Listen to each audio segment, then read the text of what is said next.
The Giver, Chapter 4. Jonas rode at a leisurely pace, glancing at the bike ports beside the buildings to see if he could spot Asher's. He didn't often do his volunteer hours with his friend because Asher frequently fooled around and made serious work a little difficult. But now, with 12 coming so soon and the volunteer hours ending, it didn't seem to matter. The freedom to choose where to spend those hours had always seemed a wonderful luxury to Jonas. Other hours of the day were so carefully regulated. He remembered when he had become an 8, as Lily would do shortly, and had been faced with that freedom of choice. The 8s always set out on their first volunteer hour a little nervously, giggling and staying in groups of friends. They almost invariably did their hours on recreation duty first, helping with the younger ones in a place where they still felt comfortable. But with guidance as they developed self-confidence and maturity, they moved on to other jobs, gravitating toward those that would suit their own interests and skills. A male 11 named Benjamin had done his entire nearly 4 years in the rehabilitation center working with citizens who had been injured. It was rumored that he was as skilled now as the rehabilitation directors themselves, and that he had even developed some machines and methods to hasten rehabilitation. There was no doubt that Benjamin would receive his assignment to that field and would probably be permitted to bypass most of the training. Jonas was impressed by the things Benjamin had achieved. He knew him, of course, since they had always been group mates, but they had never talked about the boy's accomplishments because such a conversation would have been awkward for Benjamin. There was never any comfortable way to mention or discuss one's successes without breaking the rule against bragging. Even if one didn't mean to, it was a minor rule, rather like rudeness, punishable only by gentle chastisement. But still, better to steer clear of an occasion governed by a rule which would be so easy to break. The area of dwellings behind him, Jonas rode past the community structures, hoping to spot Asher's bicycle parked beside one of the small factories or office buildings. He passed the child care center where Lily stayed after school, and the play areas surrounding it. He rode through the central plaza and the large auditorium where public meetings were held. Jonas slowed and looked at the name tags on the bicycles lined up outside the nurturing center. Then he checked those outside food distribution. It was always fun to help with the deliveries, and he hoped he would find his friend there so that they could go together on the daily rounds, carrying the cartons of supplies into the dwellings of the community. But he finally found Asher's bicycle, leaning, as usual, instead of upright in its port, as it should have been, at the house of the old. There was only one other child's bicycle there, that of a female 11 named Fiona. Jonas liked Fiona. She was a good student, quiet and polite, but she had a sense of fun as well, and it didn't surprise him that she was working with Asher today. He parked his bicycle neatly in the port beside theirs and entered the building. "Hello, Jonas," the attendant at the front desk said. She handed him the sign-up sheet and stamped her own official seal beside his signature. All of his volunteer hours would be carefully tabulated at the Hall of Open Records. Once, long ago, it was whispered among the children, and 11 had arrived at the ceremony of 12, only to hear a public announcement that he had not completed the required number of volunteer hours, and would not, therefore, be given his assignment. He had been permitted an additional month in which to complete the hours, and then given his assignment privately, with no applause, no celebration. A disgrace that had clouded his entire future. "It's good to have some volunteers here today," the attendant told him. "We celebrated a release this morning, and that always throws the schedule off a little bit, so things get backed up." She looked at a printed sheet. "Let's see. Asher and Fiona are helping in the bathing room. Why don't you join them there? You know where it is, don't you?" Jonas nodded, thanked her, and walked down the long hallway. He glanced into the rooms on either side. The old were sitting quietly, some visiting and talking with one another, others doing handwork and simple crafts. A few were asleep. Each room was comfortably furnished, the floors covered with thick carpeting. It was a serene and slow-paced place, unlike the busy centers of manufacture and distribution, where the daily work of the community occurred. Jonas was glad that he had, over the years, chosen to do his hours in a variety of places, so that he could experience the differences. He realized, though, that not focusing on one area meant he was left with not the slightest idea, not even a guess, of what his assignment would be. He laughed softly. "Thinking about the ceremony again, Jonas?" he teased himself. But he suspected that with the date so near, Probably all of his friends were, too.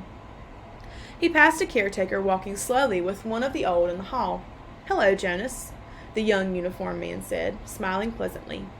The woman beside him, whose arm he held, was hunched over as she shuffled along in her soft slippers. She looked toward Jonas and smiled, but her dark eyes were clouded and blank. He realized she was blind. He entered the bathing room with its warm, moist air and scent of cleansing lotions. He removed his tunic, hung it carefully on a wall hook, and put on the volunteer smock that was folded on a shelf. "Hi, Jonas," Asher called from the corner where he was kneeling beside a bathtub. Jonas saw Fiona nearby at a different tub. She looked up and smiled at him, but she was busy gently washing a man who lay in the warm water. Jonas greeted them and the caretaking attendants at work nearby.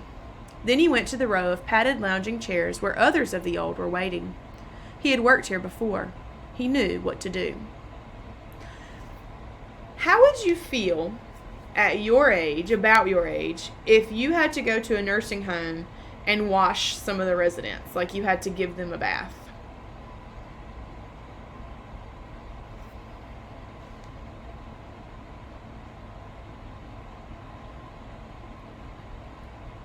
Picking up where we left off. "Your turn, Larissa," he said, reading the name tag on the woman's robe. "I'll just start the water and then help you up." He pressed the button on a nearby empty tub and watched as the warm water flowed in through the many small openings on the sides. The tub would be filled in a minute and the water flow would stop automatically. He helped the woman from the chair, led her to the tub, removed her robe, and steadied her with his hand on her arm as she stepped in and lowered herself. She leaned back and sighed with pleasure, her head on a soft, cushioned headrest. "Comfortable?" he asked, and she nodded, her eyes closed. Jonas squeezed cleansing lotion onto a clean sponge at the edge of the tub and began to wash her frail body. Last night he had watched his father bathe the new child. This was much the same. The fragile skin, the soothing water, the gentle motion of his hand, slippery with soap. The relaxed, peaceful smile on the woman's face reminded him of Gabriel being bathed. And the nakedness, too. It was against the rules for children or adults to look at another's nakedness. But the rule did not apply to new children or the old. Jonas was glad. It was a nuisance to keep oneself covered while changing for games, and the required apology if one had by mistake glimpsed another body was always awkward. He couldn't see why it was necessary. He liked the feeling of safety here in this warm, quiet room. He liked the expression of trust on the woman's face as she lay in the water, unprotected, exposed, and free. From the corner of his eye, he could see his friend Fiona help the old man from the tub and tenderly pat his thin, naked body dry with an absorbent cloth. She helped him into his robe. Jonas thought Larissa had drifted into sleep, as the old often did, and he was careful to keep his motions steady and gentle so he wouldn't wake her. He was surprised when she spoke, her eyes still closed. "This morning, we celebrated the release of Roberto," she told him. "It was wonderful." "I knew Roberto," Jonas said. "I helped with his feeding the last time I was here just a few weeks ago. He was a very interesting man." Larissa opened her eyes happily. "They told his whole life before they released him," she said. "They always do. But to be honest," she whispered with a mischievous look, "some of the tellings are a little boring. I've seen some of the old fall asleep during tellings, when they released Edna recently. Did you know Edna?" Jonas shook his head. He couldn't recall anyone named Edna. "Well, they tried to make her life sound meaningful. And of course," she added primly, "all lives are meaningful. I don't mean that they aren't. But Edna, my goodness, she was a birth mother, and then she worked in food production for years until she came here. She never even had a family unit." Larissa lifted her head and looked around to make sure no one else was listening. Then she confided, "I don't think Edna was very smart." Jonas laughed. He rinsed her left arm, laid it back into the water, and began to wash her feet. She murmured with pleasure as he massaged her feet with a sponge. "But Roberto's life was wonderful," Larissa went on after a moment. "He had been an instructor of 11s. You know how important that is. And he'd been on the planning committee. And goodness, I don't know how he found the time. He also raised 2 very successful children, and he was also the one who did the landscaping design for the Central Plaza. He didn't do the actual labor, of course." "Now you're back. Lean forward and I'll help you sit up." Jonas put his arm around her and supported her as she sat. He squeezed the sponge against her back and began to rub her sharp-boned shoulders. "Tell me about the celebration." "Well, there was the telling of his life. That is always first. Then the toast. We all raised our glasses and cheered. We chanted the anthem. He made a lovely goodbye speech, and several of us made little speeches wishing him well. I didn't, though. I've never been fond of public speaking." He was thrilled. You should have seen the look on his face when they let him go. Jonas slowed the strokes of his hand on her back thoughtfully. "Larissa," he asked, "what happens when they make the actual release? Where exactly did Roberto go?" She lifted her bare, wet shoulders in a small shrug. "I don't know. I don't think anybody does except the committee. He just bowed to all of us and then walked, like they all do, through the special door in the releasing room. But you should have seen his look. Pure happiness, I'd call it." Jonas grinned. "I wish I'd been there to see it." Larissa frowned. "I don't know why they don't let children come. Not enough room, I guess. They should enlarge the releasing room." "We'll have to suggest that to the committee.